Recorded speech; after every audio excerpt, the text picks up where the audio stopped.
అందరికీ నమస్కారం. నేను చేసేటువంటి ఒక సాహసం అనే చెప్పుకోవాలి. కార్తీక మాసంలో నెల రోజులు కూడా కార్తీక పురాణం యూట్యూబ్లో పెట్టడం జరిగింది. చాలామంది విన్నారు, వాళ్ళ యొక్క అభిప్రాయాలు కూడా చెప్పారు. చాలా సంతోషమైంది. అందుకనే సాహసించి ఇప్పుడు శ్రీ వాల్మీకి మహామునికి నారదుడు చూపించినటువంటి రామాయణాన్ని నేను ఇప్పుడు చెప్పబోతున్నాను. దీనిని కూడా మీరు అందరూ కూడా ఆదరిస్తారని మనస్ఫూర్తిగా హృదయపూర్వకంగా అందరికీ కూడా శిరస్సు వంచి నమస్కరిస్తూ తెలియజేసుకుంటున్నా.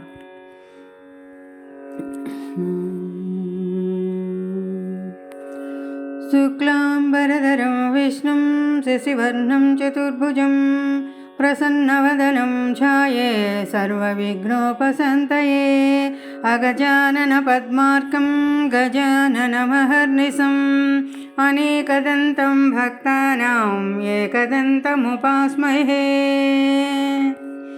శరదిందు సమాకారే పరబ్రహ్మస్వరూపిణి బాసరపీఠనిలయే సరస్వతీ నమోస్తుతే. గురుబ్రహ్మ గురువిష్ణు గురుదేవో మహేశ్వరః గురు సాక్షాత్ పరబ్రహ్మ తస్మై శ్రీ గురవే నమః. శ్రీరామ రామ రామేతి రమే రామే మనోరమే సహస్రనామ తత్తుల్యం రామనామ వరాననే.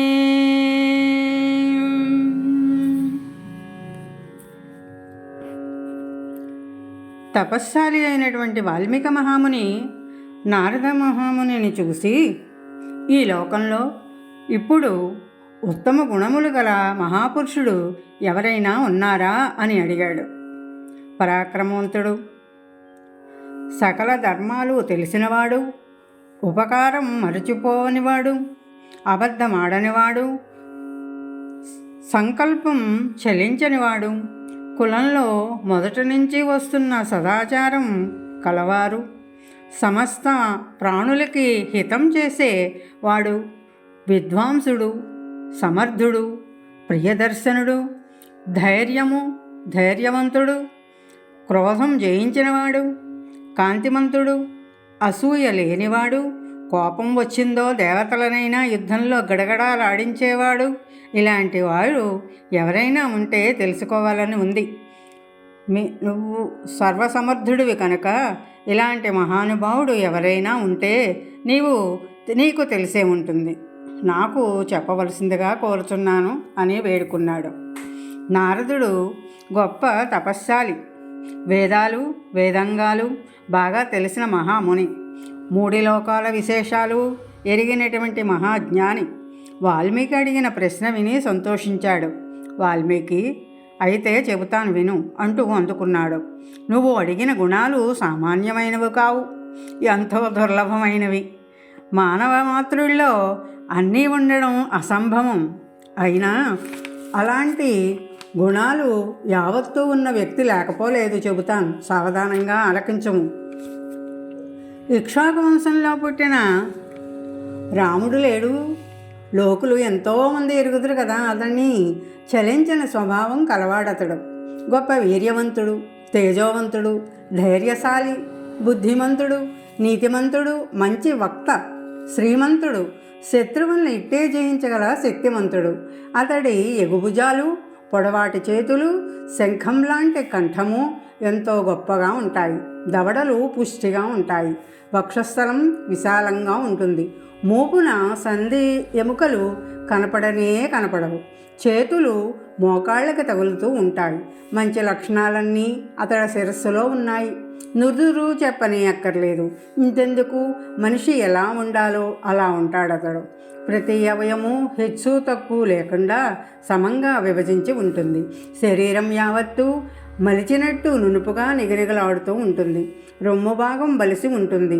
చేరడేసి నేత్రాలు, లక్ష్మి తాండవిస్తూ ఉంటుంది. శుభలక్షణాలన్నీ అతడిలోనే మూర్తిభవించి ఉన్నాయి. కామము, క్రోధము మొదలైన అరిషడ్వర్గాలు అన్నీ జయించాడతడు. అతడి నడతలో మత్సన్నది లేదు. పరాక్రమానికి అతన్ని చెప్పి మరొకరిని చెప్పాలి. అన్ని ధర్మాలు ఎరిగినవాడతడు. కలలో కూడా అబద్ధమాడడు.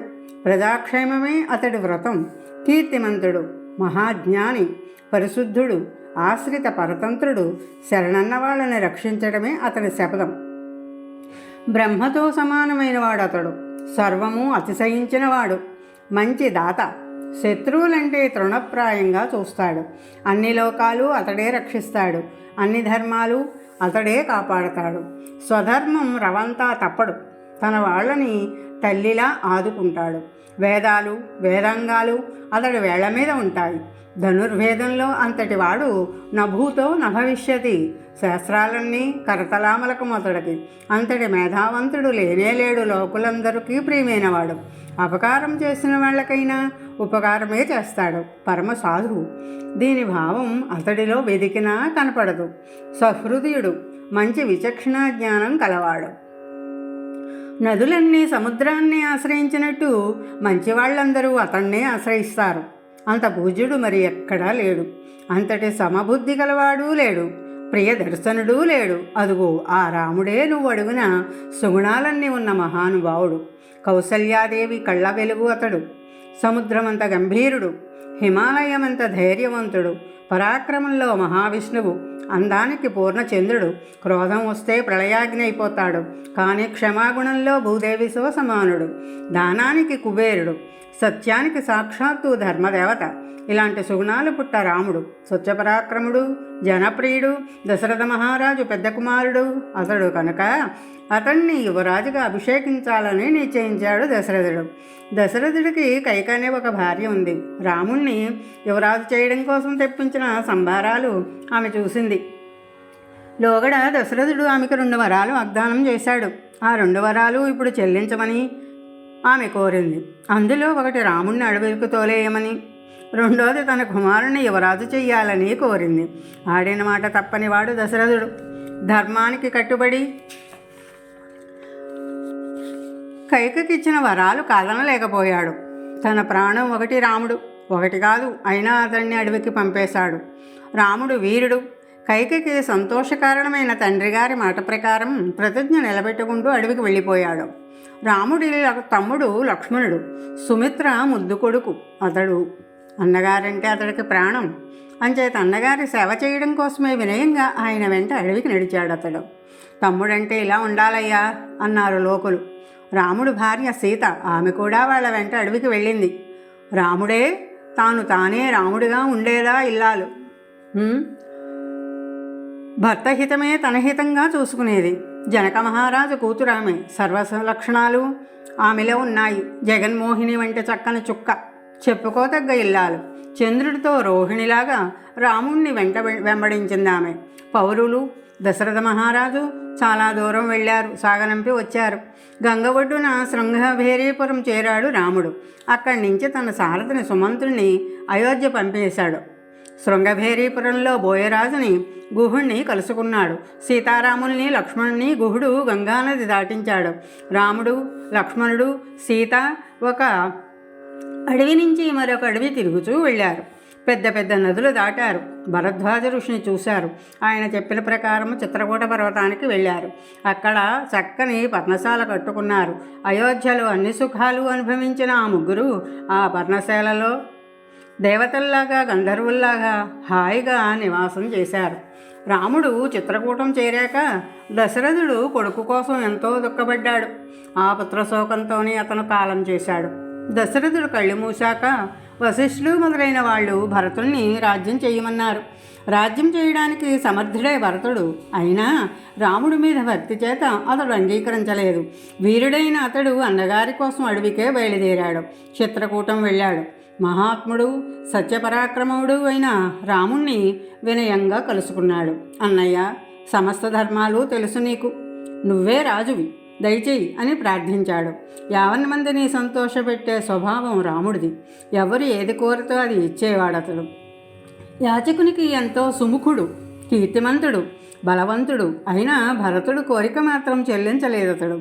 తండ్రి ఆజ్ఞకు వ్యతిరేకం కనుక రాజ్యం చేయడానికి అంగీకరించలేదు. భరతుడు బలవంతం మీద తన పాదుకలు మాత్రం ఇచ్చాడు. తాను తిరిగి వచ్చే వరకు వాటిని ఉంచుకోమని ఎన్నో విధాల బోధపరిచి పంపేశాడు. తన కోరిక సిద్ధించకపోవడంతో భరతుడు అన్నగారి పాంకోళ్లు సేవిస్తూ ఆయన వచ్చేదాకా నంది గ్రామంలో ఉండి రాజప్రతినిధిగా రాజ్య వ్యవహారాలు చక్కబెట్టాడు. ఇక చిత్రకూటంలో ఉండడం తెలిసిపోయింది కనుక ఇలాగే పౌరులు భరతుడు మళ్ళీ మళ్ళీ రావచ్చని భావించాడు రాముడు. సత్యసంధుడు జితేంద్రుడు అయిన తనకు అది ఇష్టం లేక భరతుడు వెళ్ళిపోయాక చిత్రకూటం వదిలేశాడు రాముడు. తండ్రి మాట నిలబెట్టడమే అతడి సంకల్పం. అంచేత అక్కడి నుంచి దండకారణ్యం వెళ్ళాడు. ఆ మహారణ్యంలో అడుగుపెట్టగానే విరాటుడనే రాక్షసుణ్ణి చంపేశాడు. అక్కడ శరభంగ ఋషిని, సుతీషముని, అగస్యుణ్ణి, అతని తమ్ముణ్ణి సుదర్శన ఋషిని చూశాడు. దేవేంద్రుడు తనకు ఇచ్చిన విల్లు, కత్తి, అక్షయ తోణీరాలు అగస్యుడు రాముడికి ఇచ్చాడు. తనకు తగిన ఆయుధాలు దొరికాయని సంతోషిస్తూ అందుకున్నాడు రాముడు. శరభంగముని తపోవనంలో ఉండగా ఆ చుట్టుపక్కల మునులు ఎంతోమంది రాముడి దగ్గరికి వచ్చారు. రాక్షసుల్ని సంహరించమని కోరారు. ఆ ఋషులందరూ అగ్నిహోత్రుడితో సమానమైన వాళ్ళు. వాళ్ళ కోరిక రాముడు అంగీకరించాడు. వాళ్ళ కోసం అక్కడ ఉండి యుద్ధం చేసి రాక్షసుల్ని చంపుతాను అని శపథం చేశాడు. ఆ ప్రకారమే దండకారణ్యంలో ఉన్నాడు అతడు. అక్కడ జనస్థానంలో రావణాసురుడు సేన ఉండేది. అక్కడే శూర్పణఖ రాకాసి ఉండేది. కామరూపిణి అది. దాని ముక్కు చెవులు కోసేశాడు లక్ష్మణుడు. వికారంగా చేసి వదిలిపెట్టాడు. శూర్పణఖ మాట మీద ఖరుడు, త్రిశరుడు, దూషణుడు సేనలతో రాముడి మీద దండెత్తి వచ్చారు. వాళ్ళందరినీ యుద్ధంలో పూడ్చివారేశాడు రాముడు. అలా దండకారణ్యంలో జనస్థానంలోని 14,000 రాక్షసుల్ని చంపేశాడు అతడు. తన దాయాదుల చావు విన్నాడు రావణుడు. మండిపడ్డాడు. రాముడి మీద పగ తీర్చుకోవడానికి బయలుదేరాడు. మారీచ రాక్షసుని సహాయం కోరాడు. రాముడు మహాబలశాలి, అతనితో విరోధం పెట్టుకోకు అంటూ ఎన్నో విధాల అడ్డు చెప్పాడు మారీచుడు. కానీ రావణుడు వినుకోలేదు. తన నెత్తి మీద మృత్యువు తాండవిస్తూ ఉంది కనుక మారీచుడిని తీసుకుని సీతారాముల ఆశ్రమానికి వచ్చాడు అతడు. మారీచుడు మాయలల్లి మాయ చేసి రాముణ్ణి లక్ష్మణుణ్ణి పర్ణశాల నుంచి దూరంగా తీసుకుపోయాడు. ఒంటరిగా ఉన్న సీతని రావణాసురుడు ఎత్తుకుపోయాడు. అడ్డం వచ్చినటువంటి జటాయువుని కొట్టేశాడు. రాముడు సీతను వెతుకుతూ వచ్చాడు. కొన ఊపిరితో ఉన్న జటాయువును చూశాడు. రావణుడు సీతను ఎత్తుకుపోయాడని చెప్పి జటాయువు కళ్ళు మూశాడు. ఎంతో దుఃఖపడ్డాడు రాముడు. ఏడుస్తూ అతడి మృతకళేభరం దహన సంస్కారం చేశాడు. ఆ కీకారణ్యంలో సీతను వెతుకుతూ బయలుదేరాడు అతడు. వెడుతూ వెడుతూ ఒక దగ్గర కబంధుడనే రాక్షసుని చూశాడు. ఎంతో వికారంగా భయంకరంగా ఉన్నాడు కబంధుడు.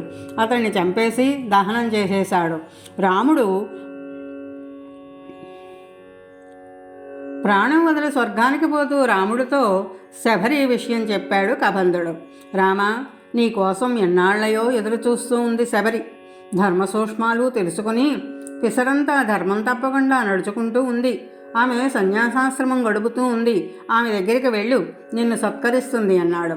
కబంధుడి మాటల ప్రకారం శబరి ఆశ్రమానికి వెళ్ళాడు రాముడు. మహాతేజస్శాలి, శత్రుభయంకరుడు అయిన అతన్ని శబరి చూసింది. హృదయపూర్వకంగా సత్కరించింది. అక్కడి నుంచి రాముడు పంపా తీరానికి వెళ్ళాడు. అక్కడ హనుమంతుడిని కలుసుకున్నాడు. అతడి మాట మీద సుగ్రీవుణ్ణి కలుసుకున్నాడు. తన వృత్తాంతం యావత్తు వాళ్లతో చెప్పాడు. సీతాదేవి సంగతి కూడా ఉన్నట్టు వివరించాడు. రాముడు చెప్పిందంతా సుగ్రీవుడు విన్నాడు. తనలాగే రాముడు భార్యావియోగంతో బాధపడుతున్నాడని తెలుసుకున్నాడు. బలవంతుడైన అతడితో స్నేహం కలిసినందుకు సంతోషించాడు.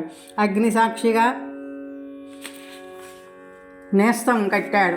తన వృత్తాంతం కూడా ఏడుస్తూ స్నేహితుడితో చెప్పాడు. తన అన్న వాలికి ఎలా విరోధం వచ్చిందో నివేదించాడు. అంతా సావధానంగా విన్నాడు రాముడు. వాలిని చంపుతానని శపథం చేశాడు.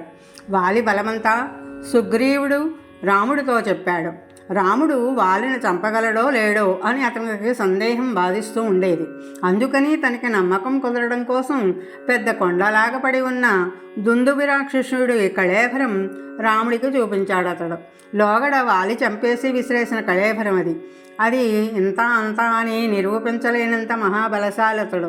రాముడు ఎముకల కుప్పగా ఉన్న దుందుబి కళేభరం చూసి కొంచెం గంభీరంగా నవ్వాడు. కాలి బొటనవేలితో దానిని ఇట్టే తన్నేశాడు. ఆ మాత్రానికి ఆ కళేబరం 10 యోజనాల దూరం వెళ్ళి పడింది. ఇంకా బాగా నమ్మకం కలగడం కోసం 7 మధ్య చెట్లు ఒక బాణంతో కొట్టి చూపించాడు. 7 మధ్య చెట్లు పడగొట్టడమే కాకుండా దగ్గర ఉన్న కొండ భేదించి రసాతలం దూసుకుపోయింది రాముడి మహాబాణం. అదంతా చూసి తృప్తిపడ్డాడు సుగ్రీవుడు. వాలిని రాముడు చంపగలడనే నమ్మకం కుదిరింది తనకి. దాంతో అతన్ని వెంటబెట్టుకుని గుహలాంటి కిష్కింధాపట్నం వెళ్ళాడు అతడు. బంగారము గోరోజనము రంగుతో ప్రకాశిస్తున్న సుగ్రీవుడు కిష్కింధలో అడుగుపెట్టి సంతోషంతో పెద్ద సింహనాదం చేశాడు. అది చెవిని పడడమే తడువు వానరరాజు వాలి బయటకు వచ్చాడు. బయలుదేరే ముందు వద్దుకాక వద్దని భార్య తార ఎన్నో విధాల అడ్డు చెప్పింది. అయినా వినలేదు వాలి. ఆమెను నొప్పించి సుగ్రీవుడి మీదకి వచ్చాడు అతడు. వాలిని ఒకే ఒక్క బాణంతో చంపేశాడు రాముడు. సుగ్రీవుడు కోరిన ప్రకారము అలా వాలిని చంపేసి కిష్కింధా రాజ్యం సుగ్రీవుడికి పట్టం కట్టాడు. సుగ్రీవుడు వానరులందరినీ పిలిపించాడు. సీతాదేవిని వెతకడం కోసం వాళ్ళని నలుదిక్కులో పంపాడు. మహాబలవంతుడైన హనుమంతుడు సంపాతి గద్ద చెప్పిన ప్రకారం 100 యోజనాల ఉప్పు సముద్రం దాటి రావణాసురుడు రాజ్యమైన లంకాపట్టణం వెళ్ళాడు. అక్కడ అశోకవనంలో రాముణ్ణి ధ్యానిస్తూ ఉంది సీతాదేవిని చూశాడు. రాముడిచ్చిన ఆనవాలు ఆమెకిచ్చాడు. వివరమంతా విన్నవించాడు, ఓదార్చాడు. అనంతరం అశోకవనం తోరణద్వారం విరిచేశాడు. రావణుడు సేనాధిపతులను 5గురిని చంపేశాడు. మంత్రులు కుమారులను 7గురిని పూడ్చేశాడు. రావణుడు కుమారుడు సూర్యుడు అయిన అక్షయ కుమారుణ్ణి హతమార్చాడు. తుదకి బ్రహ్మాస్త్రానికి కట్టుబడ్డాడు. పూర్వం బ్రహ్మ ఇచ్చిన వరం వల్ల బ్రహ్మాస్త్రం అతన్ని ఏమీ చెయ్యలేదు. అది తెలుసుకుని కూడా తనని తాళ్లతో కట్టేసి పట్టుకుపోతున్న రాక్షసుని ఏమీ అనలేదతడు. రావణాసురుణ్ణి చూడడం కోసమే అలా ఊరుకున్నాడు. తన కోరిక నెరవేరాక సీత ఉన్న చోటు విభీషణుడి ఇల్లు మాత్రమే వదిలేసి లంకాపట్నం యావత్తూ తగలబెట్టేశాడు. రాముడికి సంతోషవార్త వినిపించడానికి తిరిగి సముద్రం దాటి వచ్చేశాడు. బుద్ధిమంతుడైన హనుమంతుడు అలా రాముడి దగ్గరికి వచ్చి సీతాదేవిని చూశాను అని విన్నవించాడు.